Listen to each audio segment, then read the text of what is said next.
नमस्कार, good morning all of you. Welcome back to Shubh education. Shubh education के इस online YouTube channel पर आप लोगों का स्वागत करता हूं। और आज की वीडियो में हम जानेंगे पाइथागोरस प्रमेय क्या होता है और पाइथागोरस प्रमेय की उत्पत्ति कहाँ से हुई है। तो चलिए, इसके पहले हमने जान लिया कि सर्वांगसम और समरूप कब दो त्रिभुज सर्वांगसम होते हैं, कब दो त्रिभुज समरूप होते हैं, और उन त्रिभुज का क्षेत्रफल, समरूप त्रिभुजों का क्षेत्रफल कैसे निकलता है, और उस पर आधारित एक सवाल भी हमने देखा था। तो चलिए, आज की वीडियो में हम सर्वांग समता पाइथागोरस प्रमेय शुरू करते हैं। पाइथागोरस प्रमेय जैसे मैंने पिछली वीडियो में आप लोग को बताया था कि जो दो त्रिभुज होते हैं सर्वांगसम समरूप होने के बाद इनका क्षेत्रफल आप कैसे निकालते हैं। इनका क्षेत्रफल आप निकालते हैं इस त्रिभुज का क्षेत्रफल अपान इस त्रिभुज का क्षेत्रफल बट्टे इस त्रिभुज की ये भुजा बट्टे इस त्रिभुज की ये भुजा। जैसे मान लीजिए इस त्रिभुज का क्षेत्रफल आपको दे दिया 121, इस त्रिभुज का क्षेत्रफल दे दिया आपको 442, इसका आपको दे दिया 81, और आपकी ये भुजा दे दी है, ये भुजा 44 सेंटीमीटर।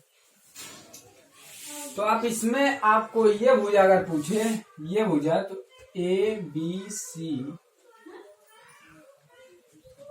D E F. अब इसमें आप करेंगे तो इसका एरिया निकालेंगे। एरिया ऑफ त्रिभुज A B C upon area of त्रिभुज डी ई एफ बराबर ये होगा इस त्रिभुज की ये भुजा यानी ए बी बट्टे इस त्रिभुज की ये भुजा डी ई का जो रेशियो होगा उसी का वर्ग पिछली वीडियो में आपको हमने बताया है। तो अब हम क्या करेंगे, इस त्रिभुज का जो ए बी भुजा है, इस भुजा यानी इसका क्षेत्रफल 121 दिया है अपान इसका क्षेत्रफल 81 दिया है, तो बराबर हो जाएगा ए बी यानी 44 अपान डी का वर्ग हो जाएगा। तो अब ये हमारा हो जाएगा, इसका जब अंडर रूट लेंगे तो ये हो जाएगा 11/9 बराबर ये हो जाएगा 44 डी। अब डी की जो लंबाई हम निकालेंगे, डी बराबर 44 गुणे 9/11। अब जब इसको भाग देंगे तो 4 से कट जाएगा, तो डी बराबर हो जाएगा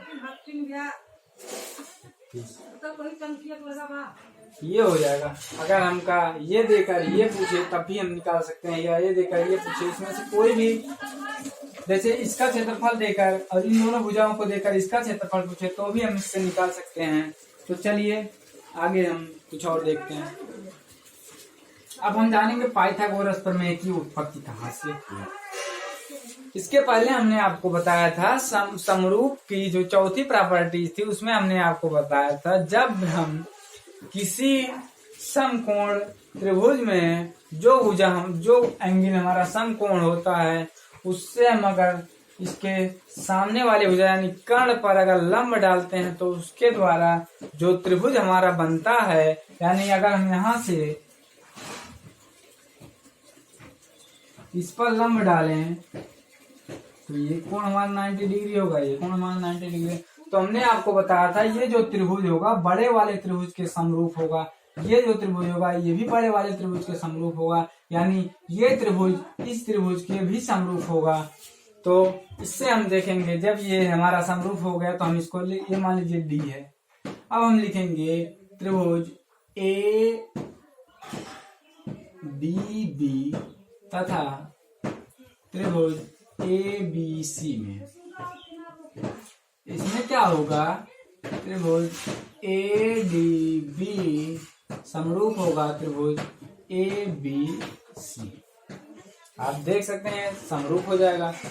अब जब ये समरूप हो गया तो इस त्रिभुज की ये भुजा और इस त्रिभुज की ये भुजा, यानी हम लिख सकते हैं A D upon A B. समरूप त्रिभुज की जो भुजाएं होती हैं वो भी एक अनुपात में होती हैं। अब ये भुज इस मतलब यानी जो ये छोटा त्रिभुज है, इस छोटे त्रिभुज की ये भुजा बड़े त्रिभुज की इस भुजा के जो बराबर होगा, इस त्रिभुज की जो ये भुजा है ए बी इस बड़े त्रिभुज की इस भुजा के बराबर होगा, यानी जो ए बी होगा उस ए सी के बराबर होगा। तो हम लिख सकते हैं बराबर ए बी अपान ए सी।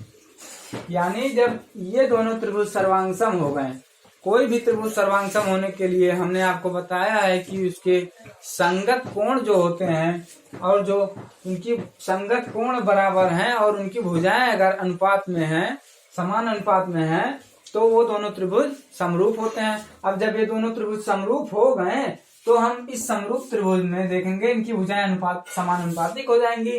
तो जब समानुपातिक हो जाएंगी, इस छोटे वाले त्रिभुज की ये भुजा और बड़े वाले त्रिभुज की इस भुजा के अनुपात में, और ये दोनों भुजाएं का अनुपात जो होगा बराबर हो जाएगा इस त्रिभुज की ये भुजा, इस त्रिभुज की ये भुजा और इस त्रिभुज की इस भुजा के अनुपात के बराबर हो जाएगा। तो यहां से जब हम निकालेंगे तो हम कहेंगे ए बी स्क्वायर बराबर ए डी इंटू ए सी, ये हो जाएगा ए डी इंटू ए सी। इसको मान लेंगे इक्वेशन 1।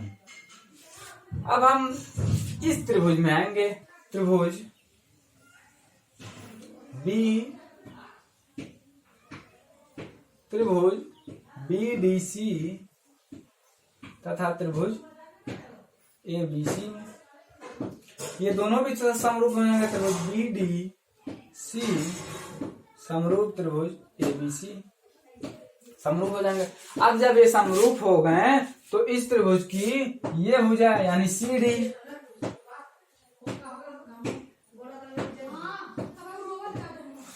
इस त्रिभुज की सी डी भुजा इस त्रिभुज बी सी के अनुपात में हो जाएगी, और ये अनुपात बराबर होगा इस त्रिभुज की बी सी भुजा इस त्रिभुज की ए सी भुजा के। तो ये हो जाएगा बी सी अपान ए सी। फिर यहाँ से जब हम बी सी स्क्वायर निकालेंगे तो बी सी स्क्वायर बराबर हो जाएगा सी डी इंटू ए सी। ये हमारा इक्वेशन 2 हो गया। अब हम देखेंगे अगर आपको AC की लंबाई पूछी जाए तो आप क्या बताएंगे। अगर आपको यहाँ से पूरी AC की लंबाई पूछी जाएगी तो आप क्या बताएंगे। आप ये बताएंगे कि AC बराबर जो हमारा है, AC हमारा होगा AD प्लस CD या DC, इसको लिख सकते हैं। मतलब यानी इसको और इसको दोनों को ऐड कर देंगे तो हमारी AC आ जाएगी। तो चलिए देखते हैं। अब समीकरण 1 और समीकरण 2 को जोड़ने पर 1 + 2 करने पर, चलिए जोड़े तो ये हो जाएगा AB square plus BC square बराबर AD into AC plus CD into AC। अब देखिए ये हो गया AB square plus BC square बराबर, अब यहां से देखिए AC इसमें भी है AC इसमें भी है, AC हम कॉमन ले लेंगे। AC कॉमन ले लिए तो ये हो गया AD प्लस CD। अब देखिए हमने आपको यहाँ बताया है AC बराबर AD प्लस CD, तो हम लिख देंगे AB square plus BC square बराबर AC इंटू AC। तो अब हम लिख देंगे यहाँ AB square plus BC square बराबर AC स्क्वायर। इसी को कहते हैं पाइथागोरस प्रमेय।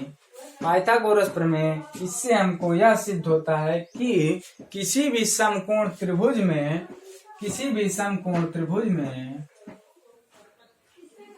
ये कौन समकोण है, किसी भी समकोण त्रिभुज में आप जानते हैं ये समकोण त्रिभुज है, समकोण की ये भुजा कर्ण है, इसको कहते हैं आधार, इसको कहते हैं लंब।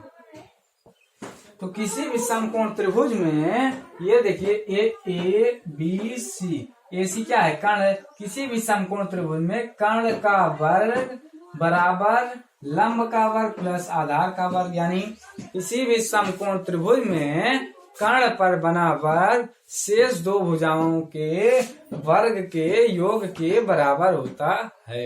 यानी कर्ण का वर्ग बराबर लंब का वर्ग प्लस आधार का वर्ग हम लिख सकते हैं। तो यहाँ से A B square plus B C square बराबर ए सी स्क्वायर, इस प्रकार हमारा यहाँ सिद्ध होता है। तो एक बार आप लोग इसका स्क्रीनशॉट ले लीजिए या आप लोग इसको लिख सकते हैं। इस प्रकार हमको पाइथागोरस प्रमेय प्राप्त हो गया।